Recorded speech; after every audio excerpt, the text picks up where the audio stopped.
The moving truck pulled away from 1247 Maple Street on a Tuesday morning, leaving behind tire marks on the driveway and a "For Rent" sign swaying in the autumn breeze.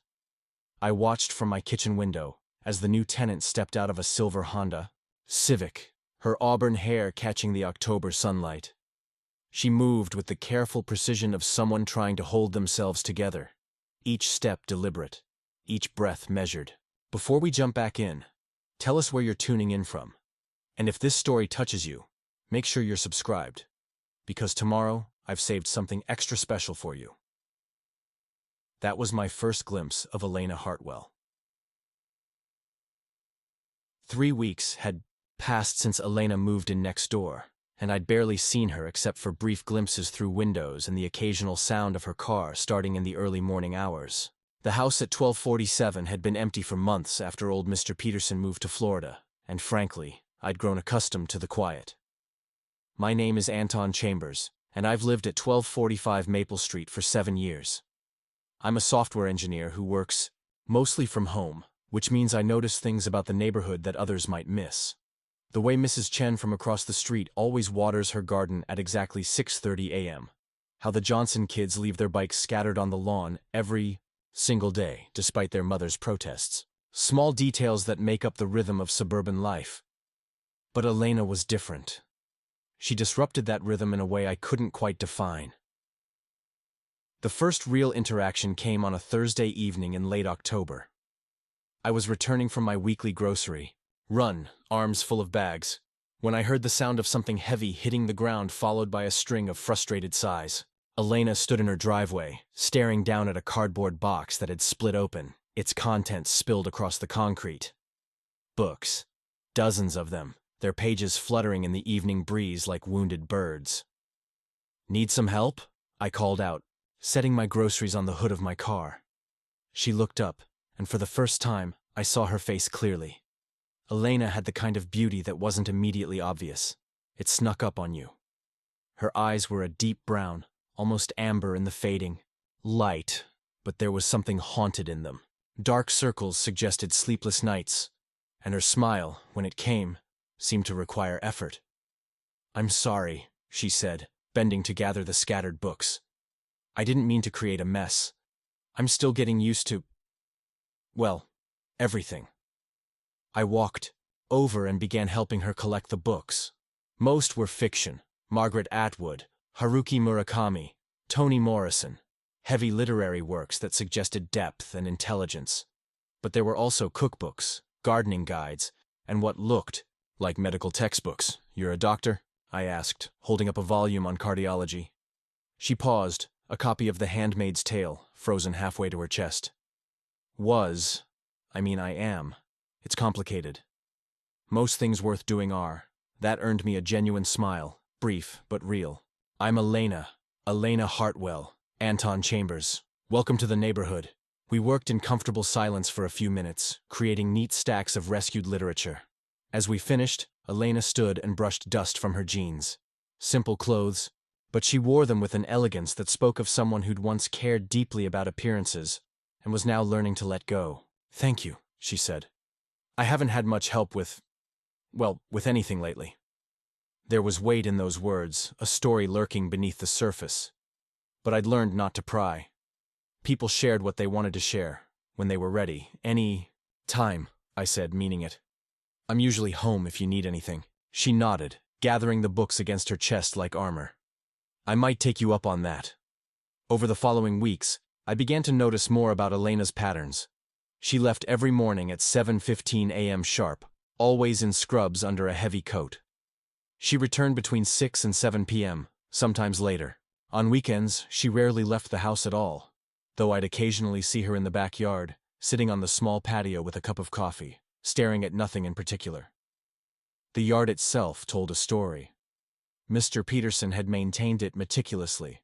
Pristine flower beds, trimmed hedges, a lawn that looked like it belonged on a golf course. But under Elena's care, or lack thereof, it was slowly returning to a more natural state. Not unkempt exactly, but softer, wilder. As if she didn't have the energy for the relentless battle against entropy that suburban landscaping required. I found myself thinking about her more than I should have. There was something about Elena that pulled at me, not just her beauty, though she was certainly beautiful, but her sadness. It radiated from her like heat from a fire, impossible to ignore once you'd noticed it. The second real conversation happened on a rainy Saturday in early November. I was in my garage, working on a vintage motorcycle I'd been restoring, a 1973 Honda CB750 that had been my father's. The rain drummed against the metal roof, creating a rhythm that helped me focus on the delicate work of rebuilding the carburetor. A knock on the garage door interrupted my concentration. I looked up to see Elena standing in the doorway, soaked from the short run between our houses. She'd thrown on a raincoat, but her hair was plastered to her head and water dripped from her chin. "I'm sorry to bother you," she said, slightly out of breath. "But I think I might have a problem." I set down my tools and grabbed a shop towel, offering it to her. "What's wrong?" "My hot water heater, I think. I was taking a shower and suddenly there was this loud bang, and now there's water everywhere." I glanced at the motorcycle, then back, at Elena. The carburetor could wait. "Let me grab some tools." Elena's house had the same layout as mine. A mirror image, really. But it felt completely different. Where my place was lived in, cluttered with the accumulated detritus of 7 years, hers was sparse, temporary. Boxes still lined the hallway, many unopened. The furniture was minimal: a couch, a coffee table, a dining set that looked expensive but lonely in the large room. The hot water heater was in the basement, and Elena was right. Water was everywhere. The tank had split along a seam, creating a steady stream that had already soaked into the concrete floor. "When did you move in?" I asked, examining the unit. 3 weeks ago." "God, please tell me this isn't going to cost a fortune." "Well, the good news is that the tank is old enough that it's not your fault. The bad news is that you definitely need a new one." I called my plumber, a guy named Rick who'd helped me with various projects over the years. He could come Monday morning, but that meant Elena would be without hot water for the weekend. "You're welcome to use my shower," I offered as we climbed back upstairs. "I mean, if you need to. I'm just next door." She stopped at the top of the stairs and turned to look at me. For a moment, I thought she might cry. Instead, she took a deep breath and nodded. "Thank you. I appreciate that more than you know." "It's just a shower, Elena." "No," she said quietly. "It's not." That evening, she knocked on my door with a small overnight bag. I'd prepared by cleaning the bathroom more thoroughly than it had been cleaned in months and laying out fresh towels. She seemed embarrassed, apologetic, but also relieved. "I made dinner," I said, gesturing toward the kitchen. "Nothing fancy, just pasta, but you're welcome to join me." She hesitated, then nodded. "I'd like that." We ate at my kitchen table, the conversation flowing more easily than I'd expected. Elena told me about her work. She was a resident at Denver General Hospital, specializing in emergency medicine. Long hours, high stress, but she loved the immediate nature of it. The way problems presented themselves clearly, demanded action, and could often be solved with skill and determination. "It's not like life," she said, twirling pasta around her fork. "In the ER, you can usually tell when you've helped someone, when you've made a difference. And in life?" She was quiet for a long moment. "In life, you can do everything right and still lose." There it was again. That weight, that sadness that seemed to follow her everywhere. I wanted to ask, but something held me back. Instead, I told her about my work, about the motorcycle in the garage, about the neighborhood and its various characters. After dinner, she insisted on helping with the dishes. We stood side by side at the sink, our arms occasionally brushing as we worked. She was quiet, but it wasn't uncomfortable. There was something peaceful about the mundane task, the warm water, the simple rhythm of wash and rinse and dry. "Anton," she said as we finished, "can I ask you something?" "Of course." "Why are you being so kind to me? You don't know anything about me." I considered the question seriously. "I guess I recognize something in you. You look like someone who's been through hell and is trying to figure out how to live on the other side of it." She stared at me for a long moment, her amber eyes searching my face. "You're right," she said finally. I am. She didn't elaborate, and I didn't push. But something had shifted between us. Some wall had been acknowledged, if not completely lowered. Preparing and narrating this story took us a lot of time, so if you are enjoying it, subscribe to our channel. It means a lot to us. Now back to the story. Elena used my shower and disappeared into the guest room I'd hastily prepared. I lay awake that night, acutely aware of her presence in my house. Not in a sexual way, exactly, though the attraction was certainly there. It was more like the awareness you have of a wounded animal, the need to move carefully, to avoid sudden movements that might cause further harm. Sunday morning, I woke to the smell of coffee and bacon. Elena was in my kitchen, cooking breakfast, her hair pulled back in a messy bun. She'd borrowed one of my t-shirts, a faded Denver Broncos shirt that hung loose on her frame. I hope you don't mind, she said, not looking up from the stove. I wanted to do something to thank you. You didn't need to do anything. I did, though. I needed to do something normal. Something that felt like... She paused, searching for words. Like living. We ate breakfast together, and for the first time since I'd met her, Elena seemed almost relaxed. She told me about growing up in Portland, about medical school, about the long path that had led her to Denver. But she danced around the obvious questions. Why was she here? Why did she seem so lost? What had happened to put that haunted look in her eyes? After breakfast, she packed her small bag and prepared to return to her house. Rick will be here around 9 tomorrow morning, I told her. He's good. He'll have you back up and running in no time. Thank you. For everything. She stood at my front door, her hand on the doorknob, but didn't turn it. Instead, she looked back at me. Anton, I need you to know something. I'm not good company right now. I'm working through some things, and I'm probably going to be a terrible neighbor for a while. Withdrawn, antisocial, maybe a little crazy. We're all a little crazy. Not like this. She opened the door, then paused again. But I'm glad you're here. Next door, I mean. It's nice to know that there are still good people in the world. Before I could respond, she was gone, walking across the wet grass to her house. I watched her go, noting the way she moved. Like someone carrying an invisible weight, every step requiring effort. The next few weeks fell into a routine. Elena would leave for work in the morning, return in the evening, and we'd occasionally wave to each other across our respective yards. But something had changed. The walls were still there, but they weren't quite as high. She started leaving small tokens of appreciation, a plate of homemade cookies, a bottle of wine, a paperback book she thought I might enjoy. Nothing elaborate, just small gestures that acknowledged our connection. I found myself looking forward to these tiny exchanges, these glimpses into her life. The cookies were perfectly baked, the wine was excellent, and the book, a collection of short stories by Alice Munro, was dog-eared and annotated in the margins, revealing a thoughtful reader who engaged deeply with the text. But I also noticed other things. The way she sometimes sat in her car for long minutes after returning from work, as if gathering strength to face her empty house. The lights that stayed on late into the night, suggesting sleeplessness. The way she'd sometimes stand in her backyard, staring at the sky with an expression of profound loneliness. It was during one of these late-night vigils that I finally learned the truth. I was in my kitchen, making a cup of tea before bed when I saw her through the window. She was standing on her patio in pajamas and a robe, looking up at the stars. But as I watched, her shoulders began to shake, and I realized she was crying. I should have minded my own business. I should have closed the blinds and gone to bed. Instead, I found myself walking out my back door and across the small fence that separated our yards. "Elena?" I called softly. "Are you okay?"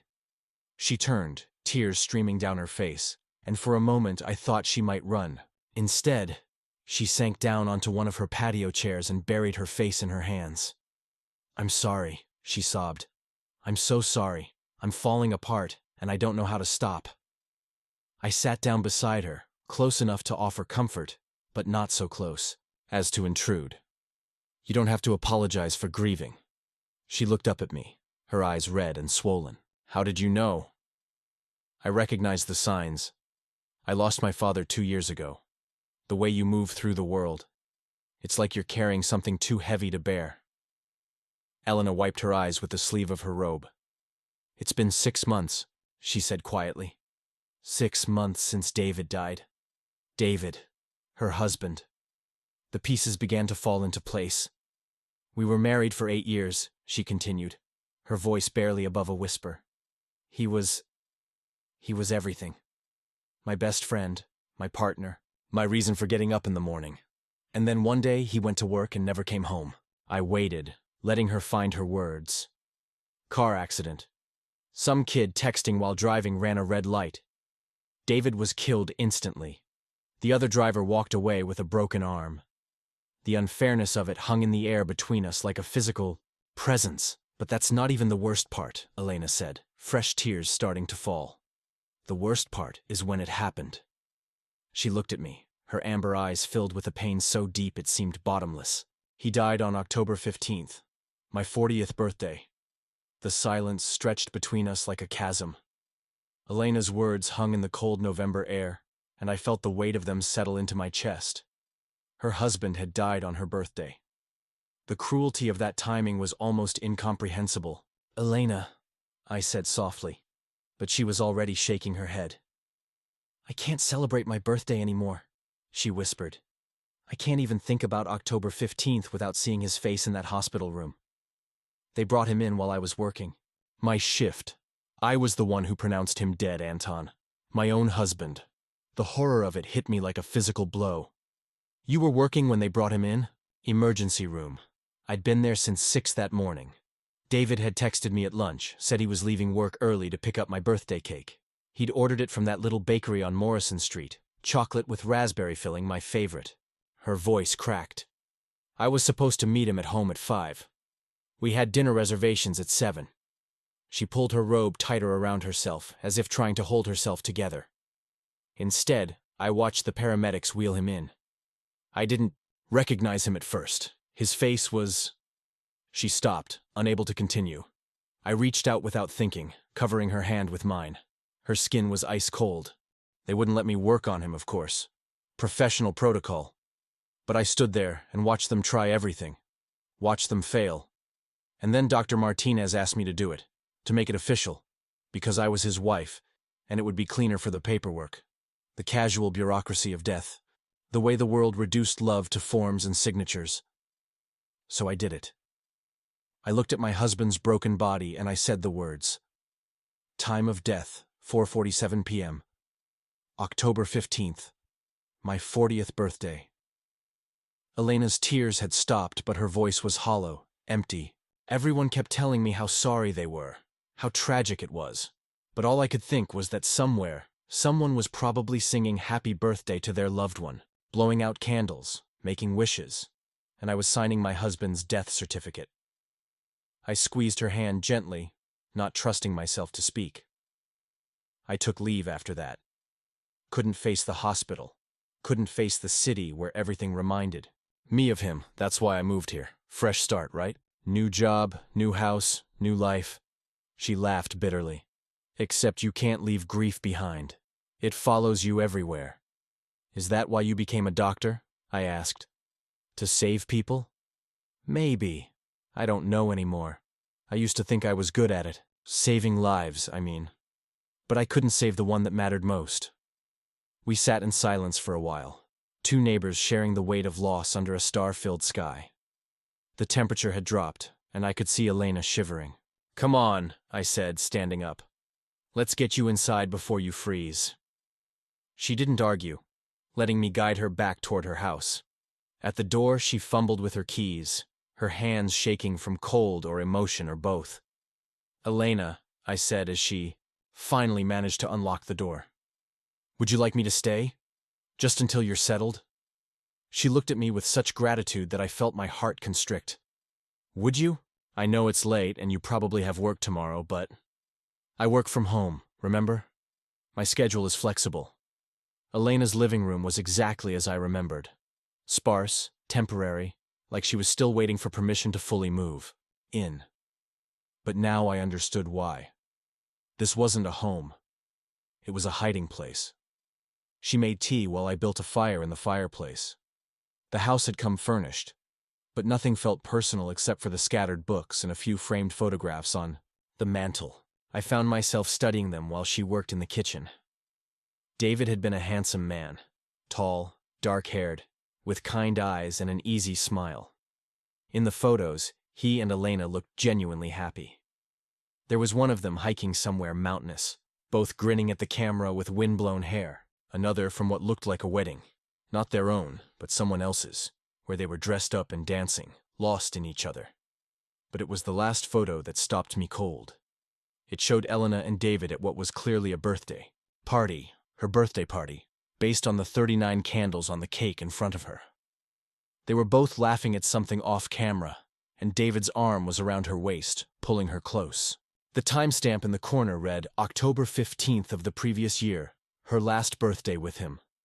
That was taken at Romano's, Elena said from behind me, carrying 2 steaming mugs. David insisted on making a big deal of my 39th, said it was the last year of my 30s, and we had to celebrate properly. I accepted the tea gratefully, the warmth spreading through my hands. You look happy. We were. God, we were so happy. She settled onto the couch, tucking her feet under her. David had this theory that every birthday should be better than the last. He'd spend weeks planning mine, trying to top himself from the year before. What did he do for your 39th?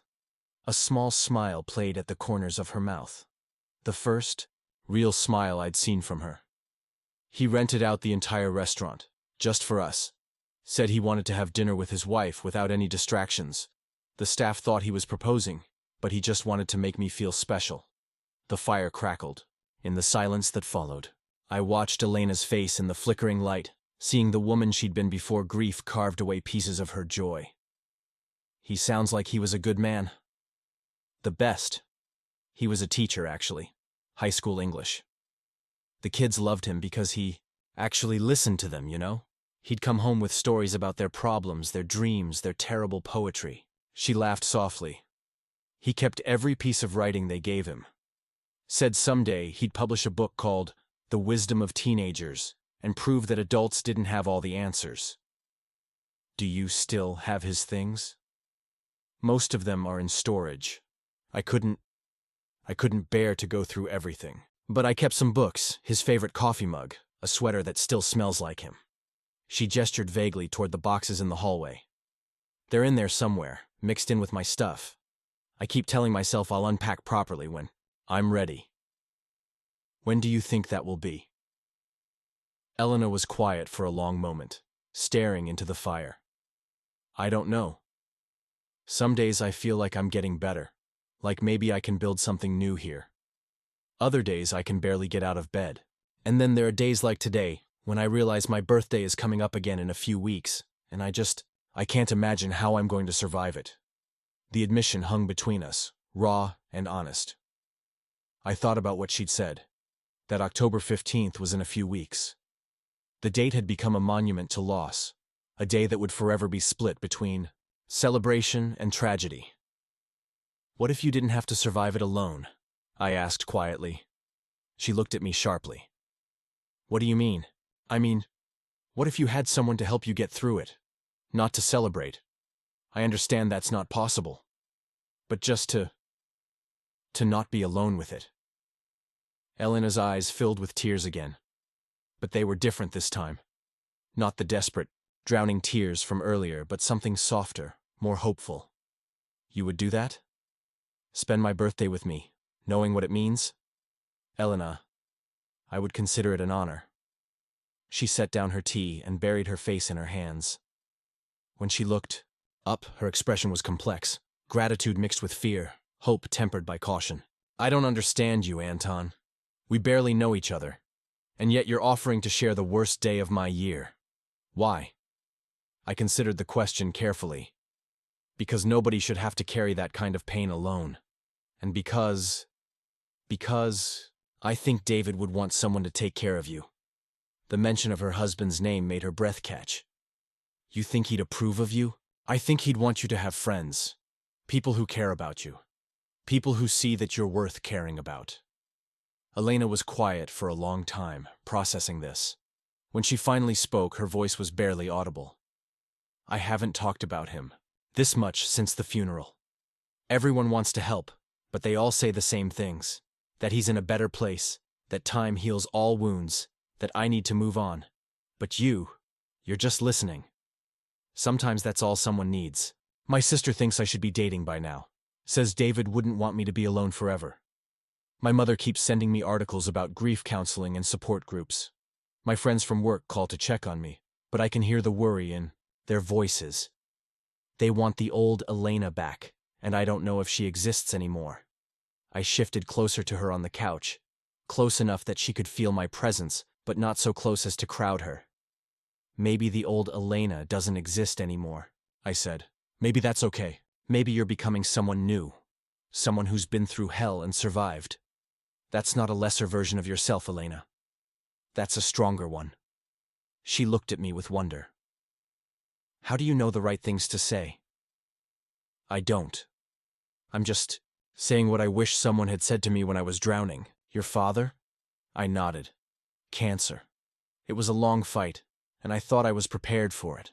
But you're never really prepared for the moment when someone you love stops existing. The world keeps turning, people keep living their lives, and you're left standing in the wreckage wondering how everyone else is just continuing. Exactly. It's like everyone else is living in color, and you're stuck in black and white. But color comes back, eventually. Not the same colors, maybe, but new ones. Different ones. Elena reached over and took my hand, her fingers intertwined with mine. Is that what you're doing? Showing me new colors? I'm just being your neighbor. She squeezed my hand gently. You're being more than that, and we both know it. The fire had burned down to embers, casting dancing shadows on the walls. Elena looked exhausted but somehow lighter than when the evening had begun, as if sharing her burden had made it more bearable. I should let you get some sleep, I said, starting to rise. Anton. Wait. She hesitated, then forged ahead. Would you like to see some more pictures of him? Of us? I know it might be strange, but I haven't shown them to anyone since I moved here. I haven't talked about the good times. I settled back into the couch. I'd like that very much. Elena disappeared into her bedroom and returned with a photo album, an old-fashioned one with actual printed pictures, not digital files on a phone. She curled up beside me on the couch, close enough that I could smell her shampoo, and opened the book to the first page. This is when we met, she said, pointing to a slightly blurry photo of a group of people at what looked like a barbecue. I was finishing my residency, and David was there with his roommate. I thought he was arrogant because he kept correcting everyone's grammar. I studied the photo. Elena looked impossibly young, her hair longer and her smile unguarded. David was laughing at something, his head thrown back in pure joy. When did you know, I asked, that I loved him? 3 months later. We were at a bookstore, and I was complaining about how medical textbooks were boring. He spent the next hour reading me passages from Gray's Anatomy in different voices. Shakespeare, Yoda, a Southern belle. I was laughing so hard I couldn't breathe, and I thought, this is the person I want to laugh with for the rest of my life. She turned the page, revealing photos from their wedding day. Elena in a simple white dress, David in a navy suit, both of them glowing with happiness. Their families surrounding them, friends raising glasses and toasts, candid moments of pure joy. We had the reception in David's parents' backyard, Elena said. His mother insisted on making all the food herself. It was chaos, but it was perfect. Page after page of their life together unfolded before us. Vacations, holidays, quiet moments at home. David grading papers while Elena studied. Elena in her scrubs, exhausted after a long shift, with David bringing her coffee. The two of them painting their first apartment, both covered in more paint than the walls. He was terrible at home improvement, Elena laughed, pointing to a photo of David holding a hammer with a look of confusion. But he insisted on trying, said he wanted to build our life together, literally. As she shared these memories, I watched Elena transform. The haunted look in her eyes softened, replaced by something warmer. She was remembering not just loss, but love. Not just the ending, but the entire story. Thank you, she said, as we reached the end of the album. For listening, for caring, For not trying to fix me. You don't need fixing, Elena. You need time. She closed the album and leaned back against the couch, her head falling onto my shoulder. I'm tired of being sad all the time. But I'm also terrified of not being sad, because that feels like forgetting him. Healing isn't forgetting. It's learning to carry the love instead of just the loss. Elena was quiet for so long that I thought she might have fallen asleep. When she finally spoke, her voice was drowsy but determined. Will you really help me get through my birthday? If you want me to. I do. I want to try to remember what October 15th felt like before it became the worst day of my life. I want to remember what it felt like to be celebrated, to be loved, to matter to someone. You matter to me, Elena. She lifted her head to look at me, her amber eyes searching mine. Why? Because you're brave. Because you're fighting to survive something that would destroy most people. Because you loved someone so deeply that losing them nearly broke you, and that kind of love is rare and precious. Elena reached up and touched my face gently, her fingers tracing my cheek. I'm not ready for this, she whispered. Whatever this is between us, I'm not ready. I know. That's okay. But I don't want you to go away either. I'm not going anywhere. I'm right next door, remember? She smiled then, the first truly peaceful expression I'd seen from her. Right next door. As I walked back to my house in the early morning hours, I looked up at the stars that had witnessed Elena's breakdown and breakthrough. October 15th was still weeks away, but something had shifted between us. She was no longer just the mysterious neighbor with the haunted eyes. She was Elena Hartwell, a woman learning to carry love instead of just loss. And I was no longer just her helpful neighbor. I was someone who had been trusted with her story, someone who had been asked to help her face her darkest day. The question was, could I help her find light in the darkness without losing myself in the process? The days following Elena's breakdown took on a different rhythm. Where before our interactions had been polite but distant, now there was an unspoken understanding between us. She would wave from her driveway in the mornings, and I'd see something lighter in her gesture. When she returned from her shifts at the hospital, she no longer sat in her car gathering strength. Instead, she'd walk directly to her door, sometimes pausing to call out a simple good evening across the yard. It was small progress, but progress nonetheless. 3 days after our conversation on her patio, I found a note tucked under my windshield wiper. Elena's handwriting was precise, medical trained, but there was a slight tremor to it that spoke of vulnerability. Anton, thank you for listening. I've been thinking about what you said, about carrying love instead of loss. I'm not sure how to do that yet, but I'd like to try. Would you like to have dinner tomorrow? Nothing fancy, just two neighbors sharing a meal. Elena. I folded the note carefully and slipped it into my wallet, surprised by how much her simple invitation meant to me. The next evening, I knocked on Elena's door with a bottle of wine and a small sense of nervous anticipation. When she answered, I was struck by the change in her appearance. She'd made an effort, her hair was styled, she wore a soft blue sweater that brought out her eyes, and there was color in her cheeks that hadn't been there before. You look beautiful, I said, then immediately felt foolish for the admission, but Elena smiled. A real smile that reached her eyes. Thank you. I felt like I wanted to try being myself again, if that makes sense. Her house had been transformed as well. She'd unpacked several boxes, and personal touches were beginning to emerge. Books filled a small bookshelf, a colorful throw blanket was draped over the couch, and the kitchen smelled wonderfully of garlic and herbs. I hope you like Italian, she said, leading me toward the dining room. David always said I made the best chicken piccata outside of his grandmother's kitchen. The table was set with care. Real plates instead of paper, cloth napkins, candles that cast a warm glow over everything. It felt like a declaration of intent, a decision to engage with life rather than simply endure it. This is incredible, I said as we sat down. When did you have time to do all this? I took a personal day, called in sick. She looked slightly guilty. I never call in sick, but I woke up this morning and realized I wanted to cook for someone, to take care of someone. It's been so long since I felt that way. The chicken was perfect, tender, and bright with lemon. We talked easily, the conversation flowing from books to work to childhood memories.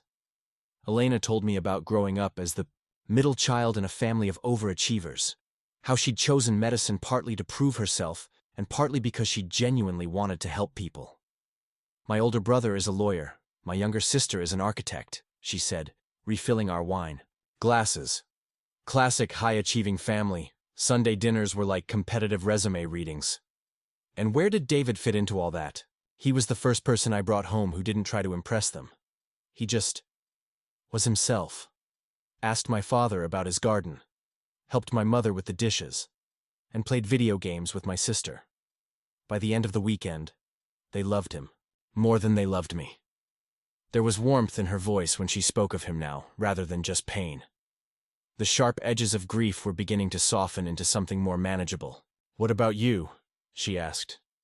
"Any family I should know about?" "My mother lives in Phoenix now. She moved there after Dad died, saying she needed sunshine and new memories. We talk every Sunday, and she keeps threatening to visit and reorganize my entire house." "What was your father like?" "Stubborn. Brilliant. He was an engineer. Loved taking things apart to see how they worked. He taught me to fix motorcycles, build furniture, solve problems with my hands instead of just my head. When he got sick, he approached it like another puzzle to solve. Right up until the end, he was researching treatments, making plans. Did it help? The planning? I think it gave him a sense of control. And it taught me something about facing the inevitable. You can't always fix what's broken, but you can choose how you meet it. Elena was quiet for a moment, considering this. I never got to plan with David. One minute he was texting me about cake, the next minute he was gone. Sometimes I think that's what hurts most, the unfinished quality of it all. What would you have planned? If you'd known? Everything. I would have told him I loved him one more time. I would have made sure he knew how proud I was of the teacher he'd become, how much his students meant to him. I would have asked him to record himself reading to me, because I loved his voice and now I'm terrified I'll forget what it sounded like. Her eyes filled with tears, but they were gentle tears, not the desperate ones from a few nights ago. I would have made him promise to find me somehow, wherever we go when we die. And I would have told him that if something happened to me first, I wanted him to find someone else to love. Because that's the kind of person he was. He deserved to be loved completely. And he had too much love to give to spend it alone. And now? I asked softly. What do you think he'd want for you? Elena met my eyes across the candlelit table. I think he'd want me to stop punishing myself for surviving. I think he'd want me to remember that loving him was the best thing I ever did, not the worst thing that ever happened to me. After dinner, we moved to the living room, where Elena had lit a fire. The wine had relaxed us both, and the conversation turned to lighter topics. She told me about her patients, the small victories and daily challenges of emergency medicine. I shared stories about my work, the satisfaction of building something functional and elegant from lines of code. Do you ever miss having colleagues? She asked. Working from home seems lonely. Sometimes. But I've learned to enjoy solitude. After Dad died, I found crowds exhausting. Everyone meant well, but their sympathy felt like pressure. Here, I can work at my own pace, think my own thoughts. I understand that. The hospital has been difficult lately. Everyone knows what happened, and they're all watching me, waiting to see if I'll break down. It's exhausting being the object of so much concern. Is that why you moved here? To escape the attention? Partly. But also because I needed to prove to myself that I could start over. That I could build a life that wasn't just about being David's widow. She curled up on the couch beside me, close enough that I could feel the warmth of her presence. The firelight played across her face, highlighting the delicate bone structure that grief had made more pronounced. Anton, can I tell you something that might sound crazy? Of course. I think David would have liked you. You have the same steadiness. The same way of making me feel safe without trying to fix everything.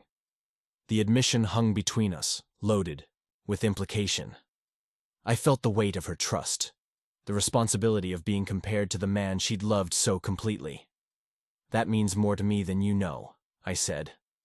I'm not ready for what you might be thinking, she said quickly, as if reading my mind. I may never be ready, but I want you to know that you've given me something I thought I'd lost forever.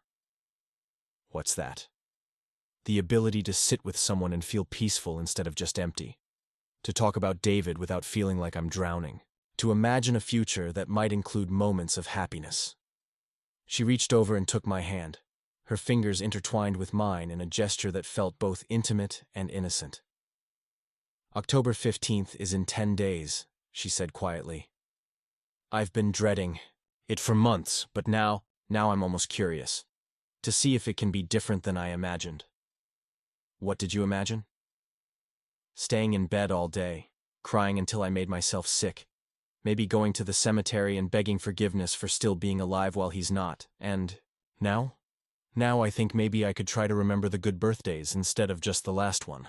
Maybe I could tell you stories about all the ways David made me feel special, instead of just focusing on how he died. The fire crackled in the comfortable silence that followed. Elena's thumb traced gentle circles on the back of my hand, and I felt something shift between us. Not romantic love, not yet, but something deeper than friendship. A recognition of kindred spirits, perhaps. Two people who'd learned to carry loss without being crushed by it. I have an idea, I said suddenly. For your birthday. She looked at me with curiosity and a hint of apprehension. What if we spent the day doing things David would have wanted you to do? Not celebrating exactly, but honoring the person he fell in love with. Remind yourself why you were worth loving. Elena's eyes widened. What do you mean? You said he loved watching you help people. What if we volunteered somewhere? A food bank, a literacy program, something that would make him proud. And you mentioned he kept all his students writing. What if we visited his school, talked to some of his colleagues, let them share their memories of him? You'd do that with me? Spend my birthday talking about my dead husband?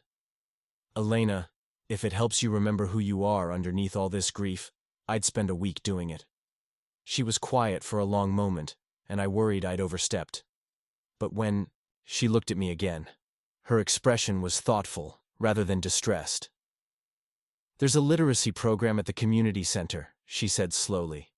David used to volunteer there on weekends, helping adults learn to read. He always said it was the most rewarding work he'd ever done. That sounds perfect. And his principal called a few weeks ago, asked if I'd consider coming in to clean out his classroom. I've been putting it off because I couldn't face it alone. But maybe with you there. Whatever you need, Elena. Whatever feels right. She squeezed my hand tighter. Why are you doing this? Really? I know what you said about nobody deserving to be alone. But this is more than neighborly kindness. I considered her question seriously, wanting to give her an honest answer. Because when I watch you fight to survive this, I see something beautiful. Not your grief. I wouldn't romanticize that. But your refusal to let it destroy you completely. Your determination to find meaning in the wreckage. That takes incredible strength, and I admire strength. Even when I'm falling apart? Especially then. Anyone can be strong when life is easy. But you're choosing to keep going when everything in you wants to give up. That's not a weakness, Elena. That's heroism. She leaned against my shoulder then, and I felt her body relax in a way I hadn't witnessed before. Not the collapse of exhaustion, but the release of someone who'd been holding herself rigid for too long. I haven't felt heroic, she murmured. I've felt broken. Maybe they're the same thing sometimes. Maybe being broken is just the first step toward becoming something new. We sat by the fire until the logs burned to ash, talking about books and dreams and the strange ways life redirects us when we're not paying attention. Elena told me about her residency, the impossible hours, and the gradual realization that she was genuinely good at emergency medicine. I shared stories about learning to code, the satisfaction of solving complex problems with elegant solutions. David always said I was too serious, Elena said as the evening wound down. He was always trying to make me laugh, to remind me that life was supposed to be fun sometimes. Were you? Too serious? Probably. Medical school does that to you. Everything becomes life and death, literally. But David had this way of finding joy in small things. A perfectly grilled cheese sandwich, a student finally understanding a difficult concept the way I looked when I was concentrating on a crossword puzzle. He sounds like he was good at loving you. He was the best at it, and I was good at loving him back. I just wish I'd been better at showing it while I had the chance. As I prepared to leave, Elena walked me to the door, moving slowly, as if reluctant to end the evening. "Anton," she said as I stepped onto her porch. "Thank you. For dinner. For listening. For understanding what I need without me having to explain it. Thank you for trusting me with your stories." She stood in the doorway, backlit by the warm light from her living room, and for a moment she looked like the woman from the photographs, not untouched by sorrow, but not defined by it either. 10 days, she said quietly. 10 days, I agreed, and we'll face it together. As I walked back to my house, I found myself thinking about the strange mathematics of grief. How love multiplied by loss created a pain so profound it could reshape a person completely. But I was beginning to understand something else. That same love, given time and the right conditions, could multiply into something else entirely. Not replacement love, but additional love. Love that honored what was lost while making space for what might be found. Elena was teaching me that healing wasn't about moving on from the past, but about learning to carry it forward in a way that didn't crush you. And somehow, in trying to help her find her way back to life, I was discovering parts of myself I'd forgotten existed. 10 days until October 15th. 10 days to help Elena remember that she was worth celebrating, even in the shadow of loss.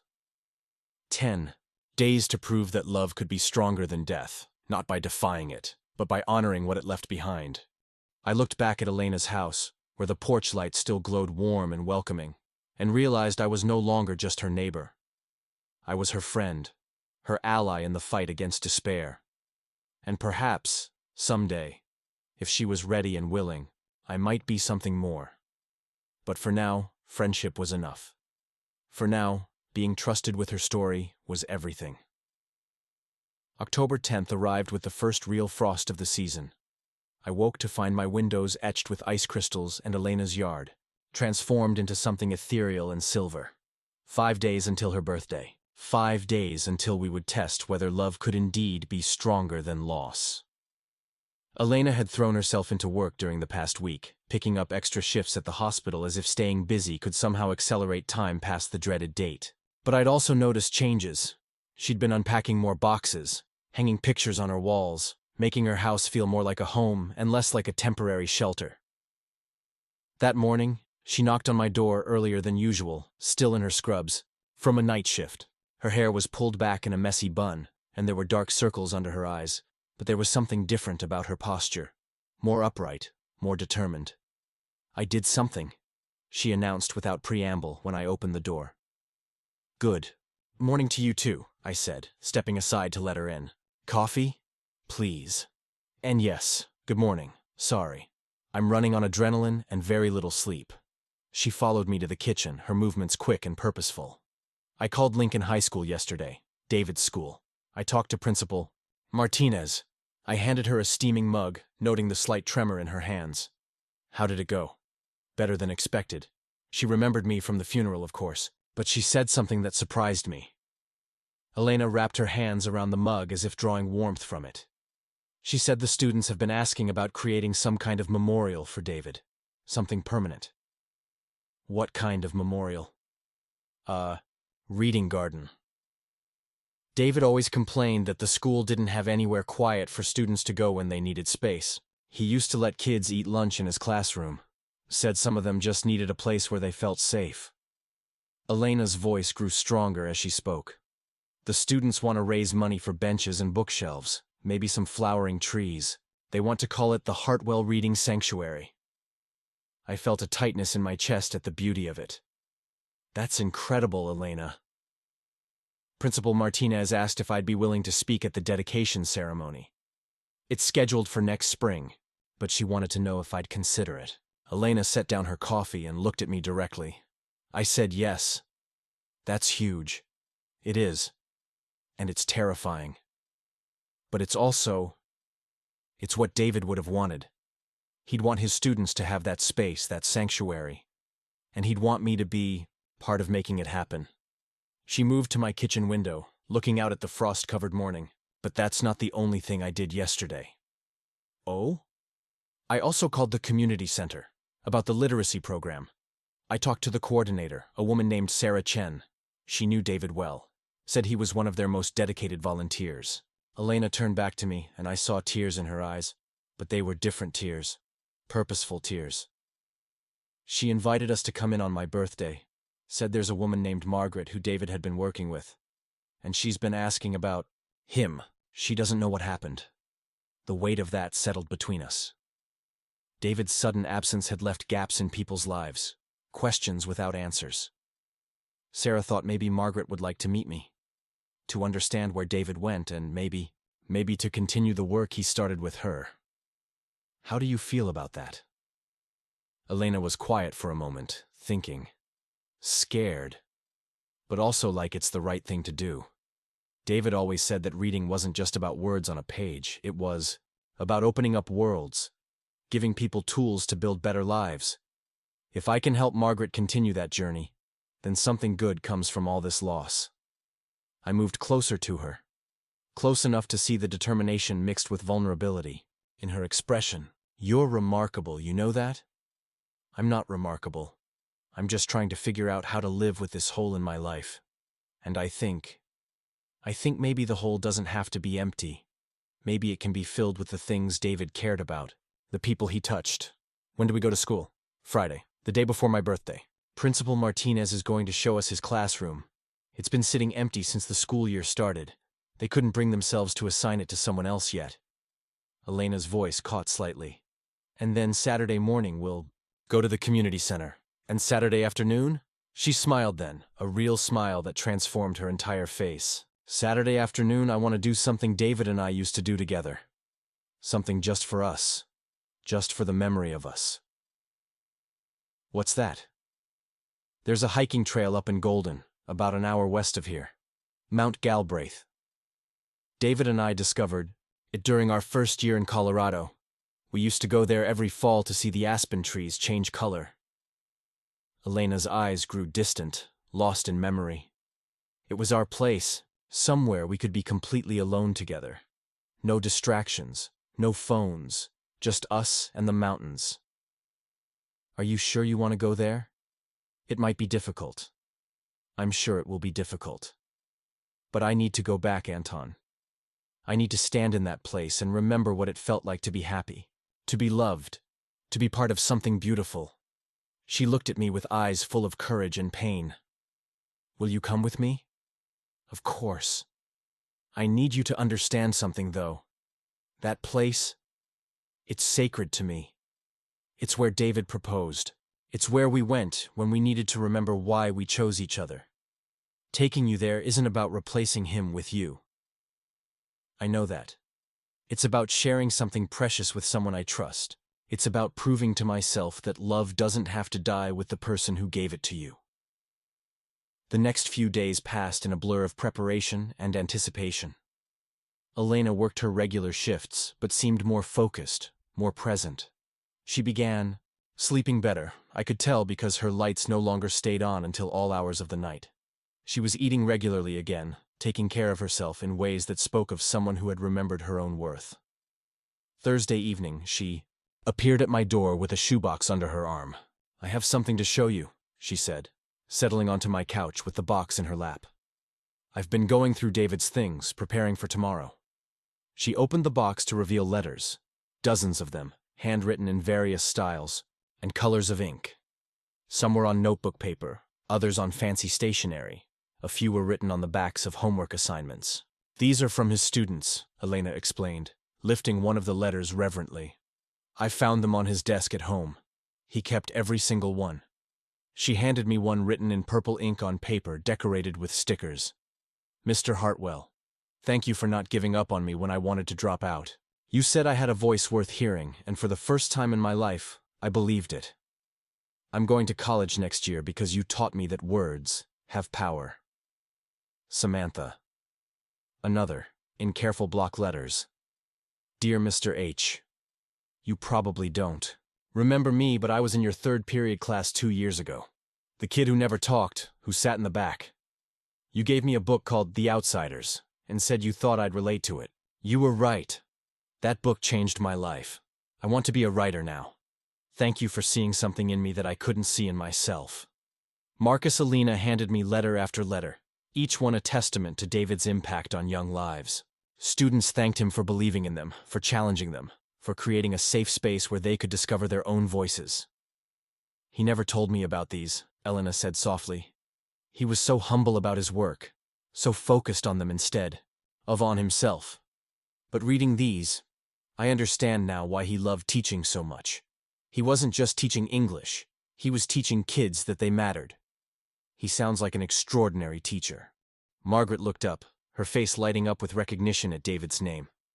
She was perhaps 70, with snow-white hair and kind eyes behind wire-rimmed glasses. "David!" she exclaimed. "Is he coming today? I've been practicing the book he gave me.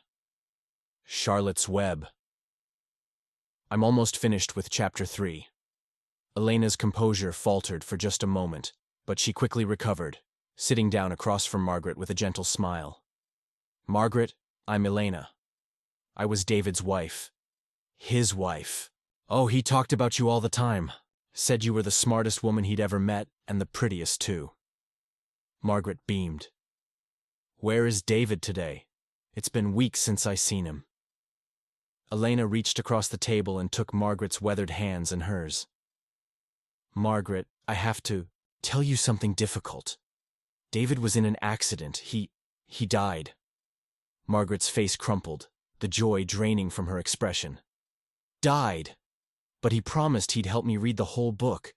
He promised we'd start Where the Red Fern Grows when I finished." "He would have kept that promise if he could," Elena said softly. "David loved helping you learn. He told me about you, about how hard you were working, how proud he was of your progress. He really talked about me? All the time. He said you were one of his best students, that you reminded him why teaching mattered." Margaret wiped her eyes with a tissue. "I never learned to read as a child. My family was poor and I had to work. But David, he made me feel like it wasn't too late, like I could still learn new things." Elena's voice was steady but full of emotion. "It's not too late, Margaret. And if you'd like, I'd love to help you finish Charlotte's Web. I can't replace David, but I can continue what he started." Margaret's eyes widened. "You would do that? You'd read with me?" "I'd be honored to." They spent the next hour together, Elena listening as Margaret slowly worked through pages about Wilbur the pig and Charlotte the spider. When Margaret stumbled over words, Elena helped her sound them out, using the same patient techniques David must have employed. And when Margaret successfully read an entire paragraph without assistance, Elena celebrated with the same enthusiasm David would have shown. "He's still here," Margaret said as we prepared to leave. "In the way you helped me just now. David's still teaching, through you." Elena hugged the older woman tightly. "I'll see you next week, Margaret. We'll find out what happens to Charlotte." As we drove west toward the mountains, Elena was quiet, processing the morning's events. Finally, as the foothills began to rise around us, she spoke. "I understand now what you meant about carrying love instead of loss. Margaret didn't just lose a teacher when David died. She lost hope that someone cared about her dreams. But when I helped her read, when I promised to come back, David's caring continued. His love multiplied, instead of disappearing." The drive to Mount Galbraith took us through winding canyon roads lined with aspen trees dressed in their autumn gold. Elena navigated the familiar route with the confidence of someone who'd made this journey many times, pointing out landmarks and sharing memories along the way. "David proposed right at the overlook," she said as we parked at the trailhead. "We'd been hiking for 2 hours, and I was complaining about being tired and hungry. He told me there was something he wanted to show me at the top, some view that was worth the climb." The trail was moderately steep, winding through stands of pine and aspen that created a golden cathedral around us. Other hikers passed occasionally, but mostly we were alone with the sounds of wind through leaves and our own footsteps on the packed earth. When we reached the overlook, Elena continued as we climbed. The whole Front Range was spread out below us. You could see Denver in the distance, the plains stretching to the horizon. David said it reminded him of our future, vast and full of possibilities.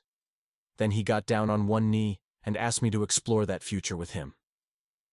We crested the final rise and emerged onto a rocky outcrop that provided a breathtaking panoramic view of the Colorado landscape. The city sprawled far below us, a geometric pattern of streets and buildings dwarfed by the immensity of the mountains and sky.